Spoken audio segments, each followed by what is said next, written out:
Good morning, नमस्ते। कैसे हैं आप लोग? उम्मीद है कि काफ़ी अच्छे होंगे और काफ़ी अच्छे मेहनत भी कर रहे होंगे, पढ़ाई भी कर रहे होंगे। कल हम लोग क्या किए थे कि मध्यकालीन भारत को शुरू किए थे। उसमें अरब आक्रमण देखे थे, बिन कासिम का, उसमें गजनी, और उसके बाद तुर्क आक्रमण देखे थे, उसमें गौर का ये था। उसी श्रृंखला को आगे बढ़ाते हम अब चल रहे हैं दिल्ली सल्तनत। अब देखते हैं कि दिल्ली सल्तनत में क्या है। दिल्ली सल्तनत में 5 डायनेस्टी था, वंश था। कौन कौन? गुलाम, खिलजी, तुगलक, सैयद और लोधी।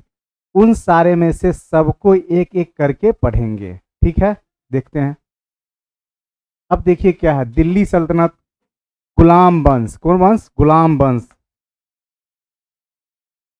और इसका शासन कहाँ कब से कब तक था? 1206 से 1290। टोटल कितना साल ये शासन किया? 84 ईयर्स। और इसमें शासक कितने थे? तो 11, टोटल 11 शासक थे। उसके बाद का वंश जो है बताए थे खिलजी, 1290 से 1320 तक। और ये 5 शासक थे इसमें और 30 साल तक शासन किए। उसके बाद कौन आया? तुगलक, 1320 से 1414। दिल्ली सल्तनत में सबसे ज्यादा समय तक 94 ईयर तक शासन किए तुगलक वंश। इसके शासक कितने थे? तो 9 शासक था। कितना शासक था? 9 शासक था। और उसके बाद कौन? सैयद, 1414 से 1451 तक। कितना साल? 37 साल। और उसके बाद कौन है? 4 शासक हुए। और उसके बाद लास्ट में कौन था? लोधी वंश, 1451 से 1526 तक। उसके बाद दिल्ली सल्तनत क्या हो गया? खत्म हो गया। क्यों खत्म हुआ? बाबर क्या किया था? इब्राहिम लोधी को मार दिया था पानीपत में। उसके बाद इसका अंत हो गया और मुगल साम्राज्य का नींव पड़ा। उससे पहले हम सारे वंश के बारे में एक एक करके पढ़ेंगे। सबसे इसके जो बहलोल लोधी जो इसके फाउंडर थे, सबसे लंबा शासन किसका था? बहलोल लोधी का ही। किसका था? बहलोल लोधी का। क्लियर? दिल्ली सल्तनत के बारे में 5 साम्राज्य था। उसमें पहला था गुलाम और अंतिम क्या था? लोधी। इब्राहिम लोधी को पानीपत की लड़ाई में बाबर हरा के क्या किया? मुगल साम्राज्य का नींव डाला। अब क्या करेंगे? हर एक साम्राज्य को एक एक करके पढ़ेंगे। देखते हैं। गुलाम वंश, और इसको ममलूक वंश भी बोला जाता है। क्या बोला जाता है? ममलूक वंश। इसके फाउंडर कौन थे? कुतुबुद्दीन ऐबक। और इसका शासनकाल कितने दिन का था? 1206 से 1210। और ये क्या था? गौरी का गुलाम था। और इसकी राजधानी क्या थी? लाहौर। ये कुतुबुद्दीन ऐबक की राजधानी कहाँ थी? लाहौर। अब क्या है? और ये कभी भी सुल्तान का उपाधि धारण नहीं किया। मतलब क्या? ये कभी भी सुल्तान का उपाधि धारण नहीं किया। ये उपाधि क्या लिया? मलिक, सिपह सालार और लाख बख्श, मतलब लाखों दान देने वाला। समझ रहे ना? लाखों में दान देने वाला। और ये क्या है? ये कुतुब मीनार का निर्माण शुरू किया, प्रारंभ किया, अंत नहीं किया। क्या किया? ये शुरू किया। और किसके याद में? तो सूफी संत ख्वाजा मोईन बख्तियार काकी के याद में बनाया था कुतुब मीनार। अभी कहाँ है कुतुब मीनार? वर्तमान में दिल्ली में। और ये पहला मस्जिद भी बनाया था कुवत उल इस्लाम, दिल्ली में। और 2.5 दिन का झोपड़ा कहाँ पर बनाया है? अजमेर में। अजमेर अभी वर्तमान में कहाँ पर है? राजस्थान में है। क्लियर? और 1210 ईस्वी में पोलो खेलते हुए इसका क्या हो गया? घोड़े से गिरकर क्या हो गया? इसका मृत्यु हो गया। क्लियर? गुलाम वंश शुरू किए हैं। उसमें अभी किसके बारे में पढ़ रहे हैं? कुतुबुद्दीन ऐबक के बारे में। इसके बाद देखते हैं कि कौन है इनके शासक। अब देखते हैं आराम शाह। इसके बाद अगला शासक कौन था? आराम शाह। क्या है? तुर्क सरदार जो था आराम शाह को कहाँ का? लाहौर में सुल्तान घोषित किया। मतलब क्या? सुल्तान घोषित कुतुबुद्दीन ऐबक अपने आप को नहीं किया, लेकिन आराम शाह क्या किया? पहली बार अपने आप को क्या करवाया गया? सुल्तान घोषित। किसके द्वारा? तो तुर्क सरदार के द्वारा। अब देखिए आगे क्या है इसमें। अब देखिए क्या है। और ये अयोग्य शासक था और इल्तुतमिश इसका हत्या करके और फिर क्या करेगा? वो शासक बन जाएगा। अब देखिए इल्तुतमिश कौन था? तो कुतुबुद्दीन ऐबक का दामाद भी था और वो क्या? उसका गुलाम भी था। इसलिए इसको गुलामों का गुलाम बोला जाता है। कुतुबुद्दीन इसको क्या बोला जाता है? इल्तुतमिश को गुलामों का गुलाम। और ये क्या? टका और जीतल। टका किसका था? सिल्वर का। ये सब एग्जाम्स में पूछता है। और जीतल किसका है? कॉपर का कॉइन चलाया। क्लियर? अब देखिए क्या है। ये कुतुब मीनार का निर्माण कार्य पूरा किया। स्टार्ट कौन किया था? कुतुबुद्दीन ऐबक, और निर्माण की पूरा कौन किया? इल्तुतमिश। क्लियर। इसने इक्ता व्यवस्था में क्या था? अधिकारियों को कैश के जगह, सैनिक अधिकारी जो भी थे उनको कैश के जगह क्या देने लगा? जमीन देने लगा। क्लियर। अब क्या है? दिल्ली सल्तनत का पहला शासक जिसने सुल्तान की उपाधि धारण की, कौन? इल्तुतमिश। और इसने तुर्क ए चहलगामी, क्या है? तुर्क ए चहलगामी 40 शक्तिशाली सामंतों का क्या था? ये 40 शक्तिशाली सामंतों का क्या था? सरदारों का समूह था। तुर्क ए चहलगामी का गठन कौन किया? तो इल्तुतमिश किया। क्लियर। अब देखिए क्या है, इल्तुतमिश को भारत में क्या है? भारत में गुंबद निर्माण का पिता बोला जाता है। क्या क्या कहा जाता है? भारत में गुंबद निर्माण सबसे पहले कौन किया था? इल्तुतमिश। इसलिए गुंबद निर्माण का पिता किसको बोला जाएगा? इल्तुतमिश को। अब देखिए आगे क्या है, इल्तुतमिश, अब उसका जो बड़ा बेटा था नसरुद्दीन महमूद, और इसका डेथ हो गया, और इसी के याद में सुल्तानगढ़ी का मकबरा बनवाया था। किसके याद में? नसरुद्दीन मोहम्मद के याद में क्या बनवाया था? और उसका छोटा बेटा था रुकनुद्दीन, और क्या है? रुकनुद्दीन फिरोज शाह सबसे छोटा बेटा था, लेकिन ये क्या था? अयोग्य था, वो शासन चलाने लायक नहीं था। और एक बेटी भी थी रजिया। इल्तुतमिश इसे सुल्तान बनाना चाहता था, और रुकनुद्दीन फिरोज शाह क्या था? अयोग्य था। और इसका शासन का संचालन कौन करती थी? उसकी माँ। उसकी माँ का नाम क्या था? शाह तुर्कन। क्या नाम था? शाह तुर्कन। क्लियर। अब देखिए आगे, रजिया सुल्तान। अब क्या हुआ ना कि साम्राज्य में अराजकता फैल गया, तो रजिया सुल्तान क्या करेगी? लाल कपड़ा पहनकर क्या करेगी? वो क्या करेगी? सड़कों पर निकल जाएगी और जनता को बेहतर शासन का भरोसा दिलाएगी कि हम बेहतर शासन देंगे। और जनता की मदद से रजिया क्या बन गई? सुल्तान बन गई। रजिया पर्दा प्रथा को, बुर्का को क्या कर दिया? त्याग कर दिया। और वह कोट को क्या बोला जाता है? कुबा। और टोपी को क्या बोला जाता है? कुलह पहनकर दरबार में बैठती थी। और अबिसिनिया का एक दास था, कौन? याकूत खान, इसका सबसे बड़ा वफादार था। और अमीर ए आखुर मतलब अश्वशाला का प्रमुख क्या इसी को बनाया गया था? किसको? अमीर ए आखुर किसको बोलते हैं? अश्वशाला के प्रमुख को। और वो किसको बनाई रजिया? तो याकूत खान को। अब क्या है, रजिया भटिंडा के सरदार अल्तुनिया से क्या किए थी? विवाह की थी। और उसके बाद 1240 में जब वो भटिंडा से दिल्ली वापस आ रही थी, तो कैथल में डाकू के द्वारा क्या कर दिया गया? रजिया को, रजिया की हत्या कर दी गई। क्लियर। अब देखिए आगे क्या है, मुजीउद्दीन बहराम शाह, ये नाम मात्र का शासक था, नाम मात्र का। और इसके शासन का संचालन क्या करता था? तुर्क ए चहलगामी के सदस्य करते थे। मतलब क्या? ये अयोग्य शासक था, नाम मात्र का शासक था। और 1242 में इसकी हत्या कर दी गई। और अलाउद्दीन महमूद शाह अगला शासक था। और ये क्या किए थे? ये रुकनुद्दीन का बेटा था और इल्तुतमिश का पोता था। अयोग्य था ये भी, ये नाम मात्र का शासक था। अब क्या है, बलवन इस समय सबसे अधिक शक्तिशाली हो गया। कौन? इसी का जो सेनापति था बलवन क्या हो गया? अत्यधिक शक्तिशाली हो गया। और बलवन क्या कर लिया? इसको कैद कर लिया और उसके बाद जेल में डाल दिया। फिर उसके बाद शासक कौन बन गया? बलवन बना। अब देखिए, ये नसरुद्दीन मोहम्मद के डेथ के बाद बलवन स्वयं को क्या घोषित कर दिया? सुल्तान घोषित कर दिया। अब देखिए, और बलवन राजा को क्या बोलते थे? दैवीय अधिकार का, हाँ, कहने का मतलब जिल्ले इलाही, मतलब अपने आप को जिल्ले इलाही बोलता है। मतलब क्या बताइए? शेडो ऑफ गॉड, मतलब समझ रहे ना, भगवान का छाया। क्लियर, समझ रहे ना, भगवान का छाया। अब देखिए क्या है, और बलवन स्वयं को ईरानी शहंशाह अफरासियाब का वंशज बताया। किसका वंशज बताया? अफरासियाब का। और फारसी नववर्ष मनाए जाने वाले नौरोज महोत्सव को इंडिया में कौन शुरू किया था? बलवन शुरू किया था। नौरोज को कौन शुरू किया? बलवन। अब देखिए आगे क्या है, इसने सिजदा, समझ रहे ना, सिजदा, घुटनों पर, जैसे घुटना पर बैठ के और क्या करना है? देख लीजिए, सुल्तान के आगे सर झुकाना है, सिजदा। और पैपोस का मतलब क्या हुआ? पेट के बल कर लेट कर सुल्तान के पैर को क्या करना है? चूमना है। सिजदा और पैपोस अभी भी होता है ना, वो लोग मुस्लिम लोग करते हैं।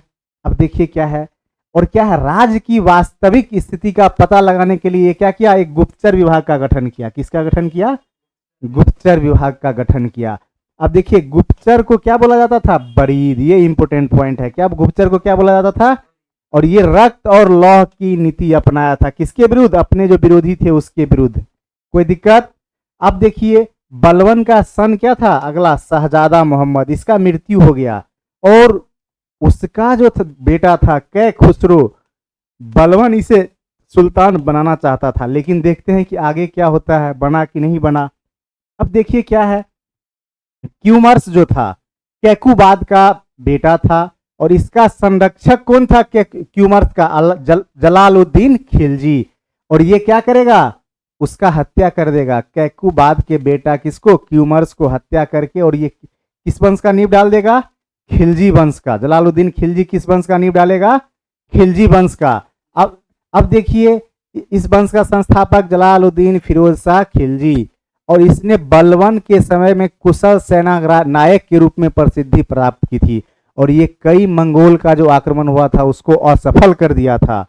तो कैकुबाद ने इसको किसका उपाधि दिया? शाइस्ता खान का।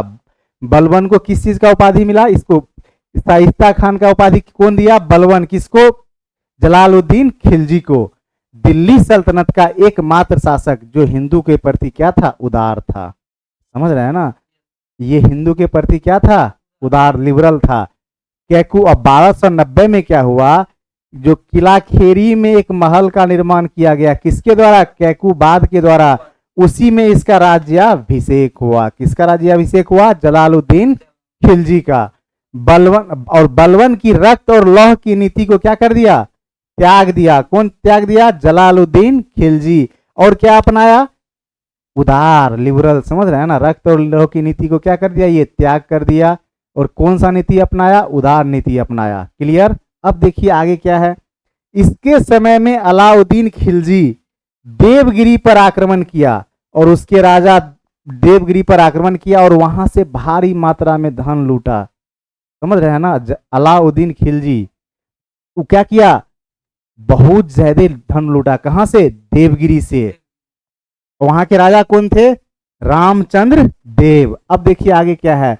अलाउद्दीन खिलजी क्या किया? 1296 में धोखा से किसको मार दिया? जलालुद्दीन खिलजी को। समझ रहे हैं ना? धोखे से ही मारा जाता है हर जगह। ये देखिए क्या है, अलाउद्दीन खिलजी उसके बाद आया। जलालुद्दीन खिलजी का ये भतीजा था और दामाद भी था। मतलब क्या? जलालुद्दीन खिलजी का भतीजा और दामाद दोनों था अलाउद्दीन खिलजी। अब सुल्तान बनने के बाद, जब जलालुद्दीन सुल्तान बना था ना, तब इसको मानिकपुर का जागीरदार दिया था। करा और मानिकपुर का जागीरदार दिया, जागीरदार बना दिया इसको। किसको? अलाउद्दीन खिलजी को। कौन? जलालुद्दीन खिलजी। कब? जब वो सुल्तान बना था तब। अब देखिए आगे क्या है। अलाउद्दीन खिलजी देवगिरी पर अटैक किया, भारी मात्रा में क्या किया? धन लूटा। अब उसके बाद क्या है कि करा और मानिकपुर, और उसके बाद जलालुद्दीन खिलजी को क्या कर दिया? धोखे से मार दिया। अब देखिए आगे क्या है इसमें। दिल्ली में बलबन के लाल महल में इसका राज्याभिषेक हुआ। किस महल में? दिल्ली में जो बलबन के द्वारा लाल महल बनाया गया था ना, उसी में क्या हुआ था? इसका राज्याभिषेक हुआ। अब देखिए ये उपाधि लिया द्वितीय सिकंदर और सिकंदर ए सानी का। अलाउद्दीन खिलजी का जो विजय अभियान था नॉर्थ इंडिया में, पहला आक्रमण किस पर किया? गुजरात पर। और उसके वहां का प्रशासक कौन था? रायकर्ण। और ये इसके तरफ से अलाउद्दीन खिलजी की तरफ से नेतृत्व कौन कर रहा था? उलुग खान और नुसरत खान। अलाउद्दीन खिलजी क्या किया था? रायकर्ण भाग कर देवगिरी के राजा के यहाँ क्या कर लिया? शरण ले लिया। और इसी अभियान के तहत नुसरत खान ने खंभात की खाड़ी से मालिक कफूर नामक एक ट्रांसजेंडर हिजड़ा को क्या किया? खरीदा। कितना दिनार में? 1000 दिनार में। इसलिए मालिक कफूर को क्या बोला जाता है? 1000 दिनारी। क्लियर? अब देखिए आगे। रणथंभौर आक्रमण, वहां का शासक कौन था? हमीर देव, और नेतृत्व करता नुसरत खान और उलुग खान। और इस युद्ध में अलाउद्दीन खुद गया, और इसके बाद अमीर खुसरो भी गया, और हमीर देव इस युद्ध में क्या हो गया? मारा गया। और राजपूत महिलाओं ने क्या कर लिया? जौहर कर लिया। मतलब अपने आप को आग में क्या कर दिया? जला दिया। और उसके बाद किसका आक्रमण हुआ? चित्तौड़ का। कौन सा आक्रमण हुआ? चित्तौड़ का। उसका शासक क्या था? राजा रतन सिंह। मलिक मोहम्मद जैसी का जो पद्मावत लिखा गया है उपन्यास, उसमें कहा गया है कि चित्तौड़ की महारानी की सुंदरता को देखकर काफी मोहित हो गया था अलाउद्दीन खिलजी, इसलिए वो चित्तौड़ पर क्या किया? आक्रमण किया। तो इस युद्ध में क्या हुआ? राजा रतन सिंह मारे गए, पद्मावती और अन्य महिलाओं ने क्या कर लिया? जौहर कर लिया, मतलब अपने आप को क्या कर दिया? जला दिया। कोई दिक्कत नहीं है। अब देखिए क्या है, अलाउद्दीन खिलजी अपने बेटा खिज्र खान को क्या का चित्तौड़ का शासक बना दिया, और खिज्र खान क्या किया? चित्तौड़ का नाम बदल कर क्या कर दिया? खिजराबाद। क्या कर दिया? खिजराबाद। क्लियर? चलिए अब आगे देखते हैं मालवा विजय। इसका शासक महलक देव था, और इसका जो अलाउद्दीन खिलजी की तरफ से दिल्ली सल्तनत की तरफ से नेतृत्व कौन कर रहा था? आईने मुल्क। और उसके बाद मारवाड़ विजय, इसका शासक कौन था? शीतल देव, और नेतृत्व कौन कर रहा था? कमाल उद्दीन कुर्ग कर रहा था। और उसके बाद का विजय कौन है? जालोर, और इसके शासक कौन थे? कन्हन देव, और इसका नेतृत्व करता कमाल उद्दीन। अलाउद्दीन खिलजी का दक्षिण अभियान देख लीजिए, उत्तर का अभियान था, अब कौन सा अभियान देखेंगे? दक्षिण अभियान। अब देखिए इस दक्षिण अभियान का नेतृत्व जो कर रहा था मालिक कफूर, ट्रांसजेंडर था, हिजरा था, इसका नाम क्या था? हजार दिनारी। सबसे पहले किस पर आक्रमण किया? देवगिरी पर। और इसके शासक कौन थे? रामचंद्र देव। कारण क्या था? रामचंद्र देव ने टैक्स देना क्या कर दिया था? बंद कर दिया था। अब गुजरात के शासक राय, और दूसरा क्या किया? गुजरात के शासक रायकर्ण को भी शरण दिया। तो अलाउद्दीन खिलजी क्या किया? रामचंद्र देव को क्या किया? राय रायन की उपाधि दी, और इसके साथ अच्छा व्यवहार किया। कौन सा उपाधि दिया? राय रायन की, और इसके साथ व्यवहार क्या किया? काफी अच्छा व्यवहार किया। अब देखिए आगे क्या है, तेलंगाना या वारंगल विजय। इसका शासक कौन था? प्रताप रुद्र देव। क्या था? और प्रताप रुद्र देव ने मालिक कफूर को विश्व प्रसिद्ध कोहिनूर हीरा गिफ्ट किया। समझ रहे हैं ना? कोई दिक्कत नहीं है। अब क्या? और पांड राज का विजय, इसमें इसके शासक कौन थे? वीर पांड, और किसके नेतृत्व में? मालिक कफूर के। और मालिक कफूर कहां पर कब्जा कर लिया? मदुरई पर कब्जा कर लिया, और भारी धन लूट कर दिल्ली लाया। क्लियर? अब देखिए क्या है आगे। आगे क्या आ गया क्वेश्चन? कहने का मतलब क्या हुआ? अभी क्या गुलाम वंश खत्म हुआ और दिल्ली सल्तनत में, और दूसरा कौन है? खिलजी। अब इसी के बाद फिर अगला वंश के बारे में पढ़ेंगे। पहले पढ़ेंगे क्या कि अलाउद्दीन खिलजी समाज के लिए क्या सुधार किया, वो कौन कौन सा नीति, आर्थिक नीति, सांस्कृतिक नीति क्या क्या था, प्रशासनिक सुधार क्या क्या किया, ये सारा चीज पढ़ेंगे। फिर उसके बाद क्या करेंगे? अगले वंशज के बारे में पढ़ेंगे। और आप लोग को क्या करना है उससे पहले? ये क्वेश्चन सब बनाना है। देखिए, सूखे के संदर्भ में निम्नलिखित कथनों पर विचार कीजिए। मौसम विज्ञान संबंधी सूखा तब उत्पन्न होता है जब विभिन्न भंडारों एवं जलाशयों जैसे जैसे जल भृतों, झीलों आदि में जल की उपलब्धता वर्षा से भरपाई की जा सकने वाली मात्रा से कम हो जाती है। दूसरा क्या है?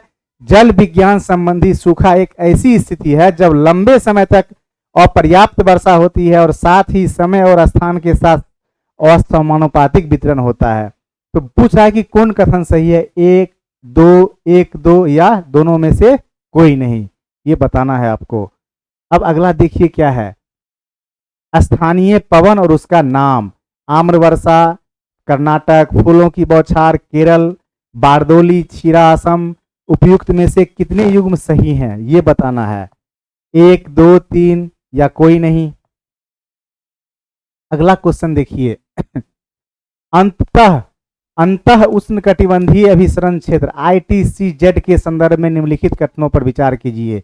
यह निम्न दाब का क्षेत्र है जहां व्यापारिक पवनें ऊपर उठती है। इसे मानसून गर्त के रूप में जाना जाता है क्योंकि यह दक्षिण पश्चिम पवनों को भारतीय उपमहाद्वीप की ओर आकर्षित करता है। शीत ऋतु में इसके परिणाम स्वरूप पवन का रुख उत्तर पूर्व से दक्षिण और दक्षिण पश्चिम की ओर मुड़ जाता है। कितना कथन सही है? 1, 2, 3 या कोई नहीं। अब देखिए अगला क्वेश्चन, भारत की मृदा से के संदर्भ में निम्नलिखित कथनों पर विचार कीजिए। नदी और नदी घाटियों में इसकी व्यापक उपस्थिति के कारण जलोढ़ मृदा देश के कुल क्षेत्रफल के 60% भाग को समाहित करती है। काली मृदा का विकास ज्वालामुखीय चट्टानों के अपक्षय से हुआ है। लाल मृदा दक्कन पठार के पूर्व और दक्षिणी भाग में कम वर्षा वाले क्षेत्र में क्रिस्टलीय आग्नेय चट्टानों पर विकसित होती है। उपयुक्त में से कितने कथन सही हैं? केवल 1, 2, 3, कोई नहीं। क्लियर? देख लेना है, आंसर जरूर करना है। अब देखिए आगे क्या है, भारत में वर्षा के संदर्भ में निम्नलिखित कथनों पर विचार कीजिए। दक्षिण पश्चिम मानसून संपूर्ण भारत को समाविष्ट करता है। इस मौसम में किसी भी स्थान पर सूखा नहीं पड़ता। भारत में शीत ऋतु में वर्षा नहीं होती। मानसून की अवधि में वर्षा रहित अंतराल को वर्षा अंतराल के रूप में जाना जाता है और वर्षा में ये अंतराल चक्रवाती अवदाबों से संबंधित है। उपयुक्त में से कितने कथन सही हैं? केवल 1, केवल 2, सभी 3 या कोई नहीं। क्लियर? अब क्या करना है, लाइक कीजिए, शेयर कीजिए और सब्सक्राइब कीजिए और अच्छे से पढ़िए और मिलते हैं आपसे नेक्स्ट क्लास में। थैंक यू, अच्छे से पढ़ाई कीजिए।